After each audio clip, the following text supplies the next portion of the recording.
always asking me, hey, Buck, man. why don't you do a podcast? You need to talk about something. Man, you ain't nobody. People like to hear you talk. So here we are, You ain't nobody.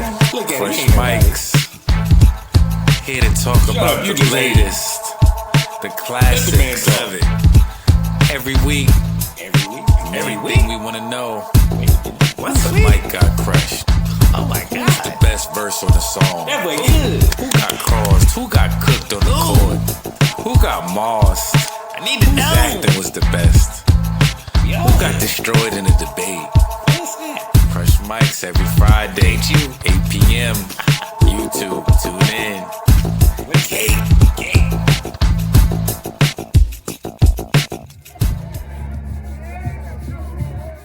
Yes. I know you hear my background. We are back.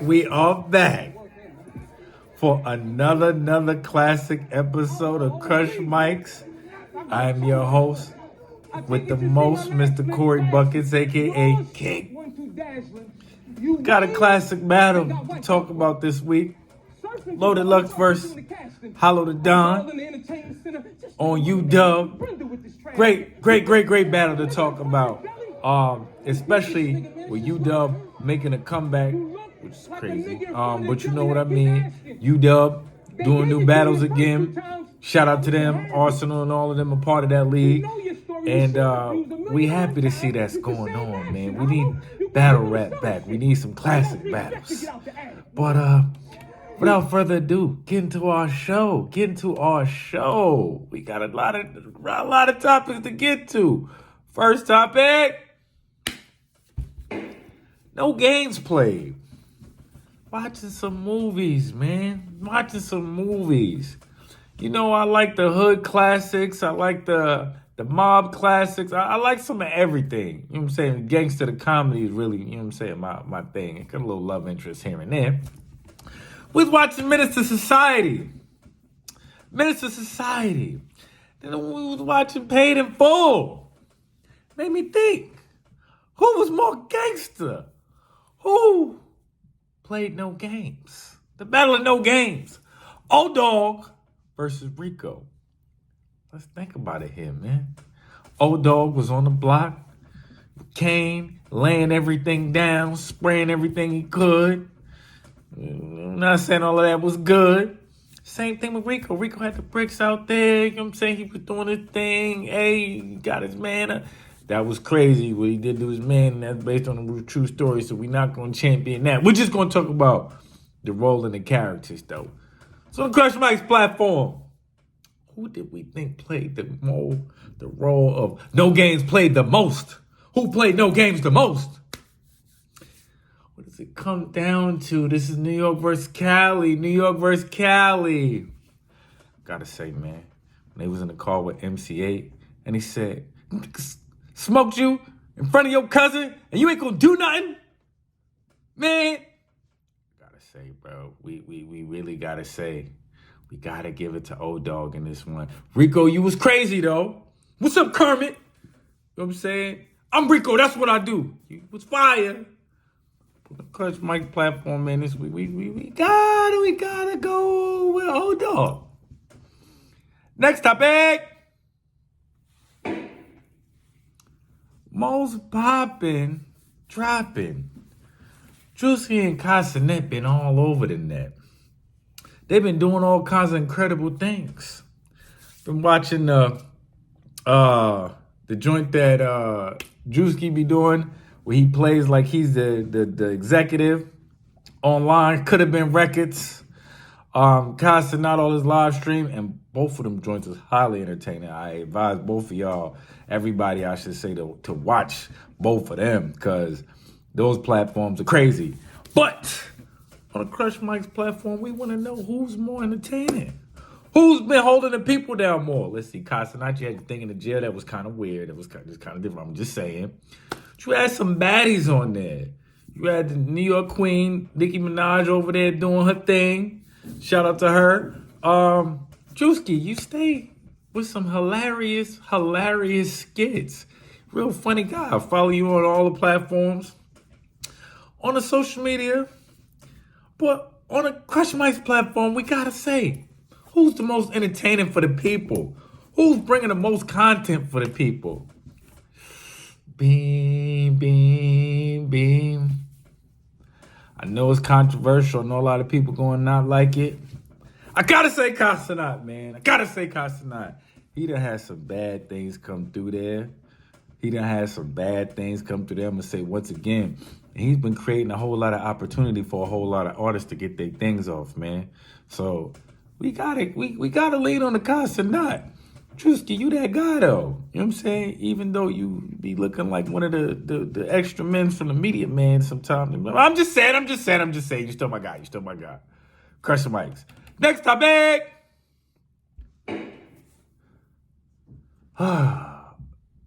Best bars out of jail.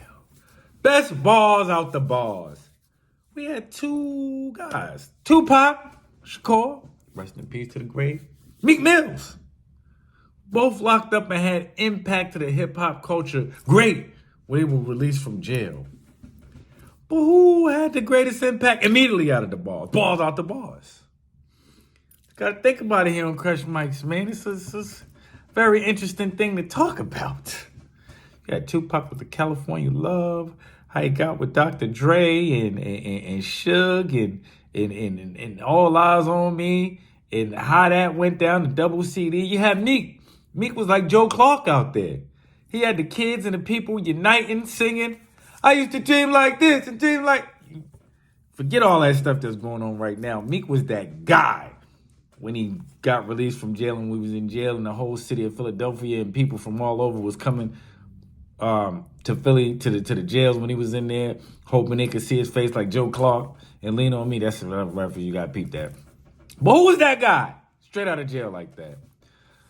Gotta say, man, and we not saying just cause, man. Tupac, man.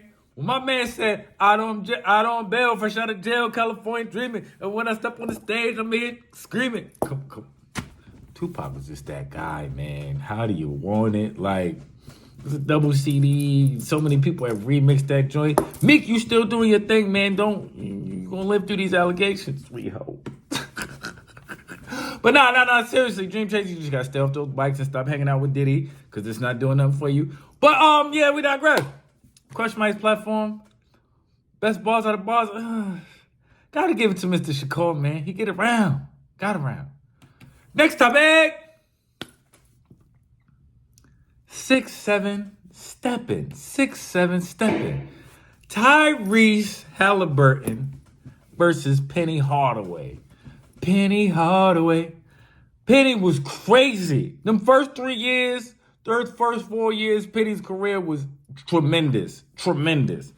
When you go to the stats, we're not a stat based here on Crush Mike, but you got to keep it a buck. I had to look up some stats just to have a real conversation.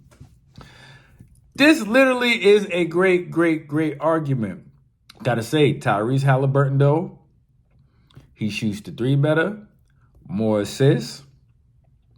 And a lot of people might think Penny's percentage of finishing at the cup was greater, but really it was not.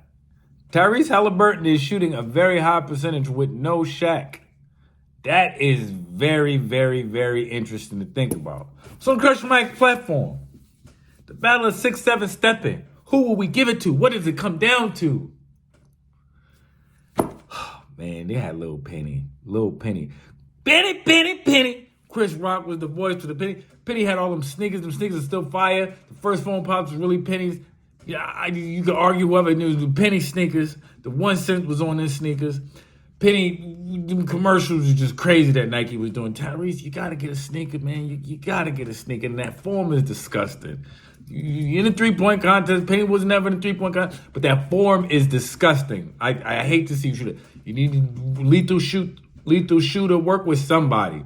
Get that form together. We might be able to revisit this conversation in a few years. But for right now on the Crush Mike's platform, if they was I gotta give Penny that jersey, man. I gotta give Penny that jersey. Penny was just that guy. Next topic. Legacy hotness.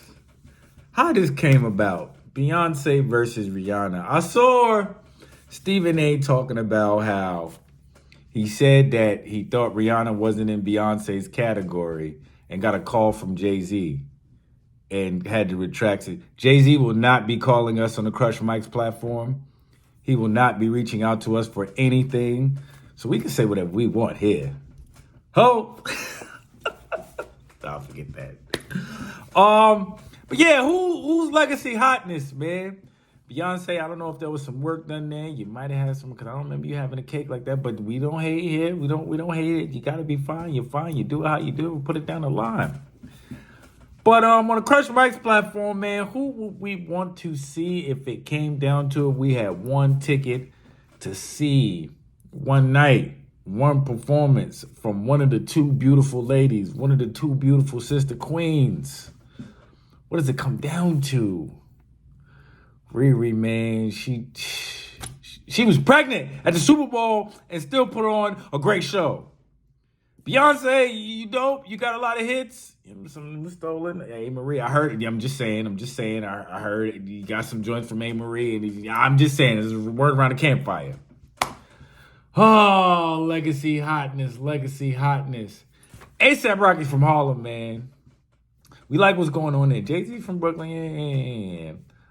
But on the Crush Mike platform. Oh, nah. That's my name. I'm sorry, like Rihanna just got it. She got it. That Fenty just going crazy, and I like to see the women that look right in that Fenty. And we didn't like the women in that Ivy Parker stuff that Beyonce was doing. So on the Crush Mike platform, we gotta give it to Riri. We gotta give it to Riri. Next topic. I run shit. Was watching Goodfellas, man, and I was watching Scarface. It made me think, man, them two play some amazing gangsters. Who really ran their shit more? Who really ran those roles? Who really had the people intimidated? Who really had the people going? Excuse me. Was it Jimmy Conway? Was it Tony Montana? By the way, that was a terrible accent that Scarface had. I don't know what level of Spanish that was, but we ain't gonna knock his hustle. Jimmy Conway, though, the hitman, the gangster, just made it happen everywhere. He was cruddy. He was super cruddy. But he got the money. He got to the money. He oversaw everything, and he was hitting everything up that he could, too. He was a boss. Both bosses. What does it come down to on the Crush Mike's platform? This really comes down to, man, Jimmy's swag was just impeccable, man. Like, you just couldn't predict when it was about to go left with him. And then when it went left, it just, he was just hitting everything up. Scarface, he was a little bit erratic. He was erratic. He killed Manolo. You know what I'm saying? He killed his man because the thing, I can't front the thing with his sister was wild. He should have known better. Manolo, you should have known better. But yeah, man, I seriously think in who runs shit battle, we gotta give it to Jimmy Conway. Jimmy Conway was just elite, man. Just the way he talked to me about how cool he was. He was always throwing somebody some bread, you know what I'm saying? Everything just up in the spot. Like, he showed the guys how to move. Scarface ain't show nobody how to move. Tony ain't show nobody how to move. So yeah. In the battle of who runs shit, we gotta get that. We have to give that to Jimmy Conway. Next topic. People always asking me, when we going back to the battles? Cake, when we gonna be talking about the battles? Can we get some more classic battles going? We gonna talk about the battles. Well, you know what? We got one for you. Hollow the Dawn versus Loaded Lux. You dub. Turns out you're munching off the name. Pictures of y'all at dinner. He showed the public that he came. Well, he put it in his albums too. He said, thank me later. Take care. Then nothing was the same. Woo! This is a classic battle. I'm talking about super classic. there's a lot of people who got a lot of opinions about how that battle went down. A lot of people, it was really swayed. The people were really swayed by that battle. I can say some thought Hollow won it because at that point, it was like Lux was like the golden child when he went against Calicoe. And he was getting so much media coverage. People was getting online saying, "You gonna get this work. You gonna get this work." So I think there was partial hate there too. But there was a lot going on there. There was a lot going on there. And I truthfully believe in my firm opinion that Lux was so incredible at that time that for you to even compete with him was a total win in itself. Hollow has some crazy lines. I think Hollow was fresh off of jail at that time too. I think he had just got out of jail or something like that at that time. Queens, man, you know we gonna support the Queens guys. When Lux was saying, you gotta be a king from Queens and stand up niggas don't lean. And that was one of the main things that they were saying at the time, that Hollow was going crazy off the lean and he wasn't on his ding. But this battle, I'm sorry, it lived up to the booking and the hyping. The fact that Hollow was mocking him like that from the first, when he dropped out, as soon as he pulled out. The power is engaged, but you a diva nigga. Made them wait to take an hour to hit the stage.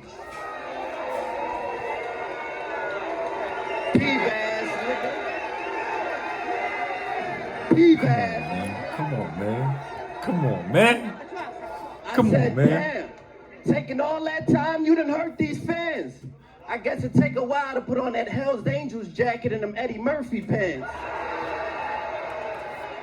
We don't just love the bars of tough lyrical structure. We love the humor through the bars. Like, if you can put those two elements together, to me, you are elite. You are super elite. So this is why this is a great conversation. Crush Mike's platform. Who do we give it to? Who do we give it to personally? We got Lux the lyricist. He has some humor in there, but humor's really not what he leads, where he leads with his lyrical creativity and content. Hollow, he's lyrical, has the delivery, he's animated, the energy. He's got a lot going on with what he does. It's not just the lyrics. So it was a tough battle. But on the Crush Mike's platform, we gotta ask the biggest question of the week. Who got Dave Mike crushed? Oh, Loaded Lux versus Hollow. Hollow versus Loaded Lux. Loaded Lux versus Hollow. I'm sorry. I've said it before. I thought that Beloved, you know what I'm saying, did what he did. I thought that he crushed Hollow's mic the first 50 times that I watched it. Might be exaggerated, might have been 100. I'm just saying, classics is classics. Especially those in my waning days. So we just throw that on, you know, female, you ain't never heard of battle rap, we throw it in. So we done seen the battle a bunch of times. So this perspective comes from real space. I'm sorry, man. Queens get the money. Queens get the money. Shout out to D-Melo Jones too, because he said this to me a few times and I didn't agree, but I had to think about it. Man, I'm sorry. This battle got to go to Hollow. It's got to go to Hollow. It's got to go to Hollow. Like, Hollow was just that guy. He was just elite. He was on one. He came prepared at the all that he was going up against. He knew what it was. This was a tough match to take straight off of the Calicoe battle momentum that Lux had. It was a different league. Like, you just can't ignore all of that. And his punchlines and energy was crazy. Gotta give it to Hollow. We gotta give it to Hollow. So yeah, man. Got a special announcement once again. We got the True Love single dropping with Bofaat, super producer from Germany. We got that dropping on my Cake Day. Cake. March 27th on all streaming platforms. Follow me at Korey Buckets on all streaming platforms. Bofaat Beats. on all streaming platforms, BOFAATZ _beats, BEATZ. We on everything, man. We got the single dropping. We got the Cake and Bolts dropping soon. The next single is probably gonna be on that time. My New York people specifically is gonna love that joint. Man, the music is really from a real space. True love, I'm talking about some real stuff. Like, it's where you want to be. You want to be around people that show true love. You want to be in an environment. You want to be a real person. You want to be genuine yourself. Genuine to whatever you're doing and genuine to the people you're around and the people you touch. But yeah, man. Till next week, man. Crush Mics. Appreciate y'all for tapping in with your boy. Cake.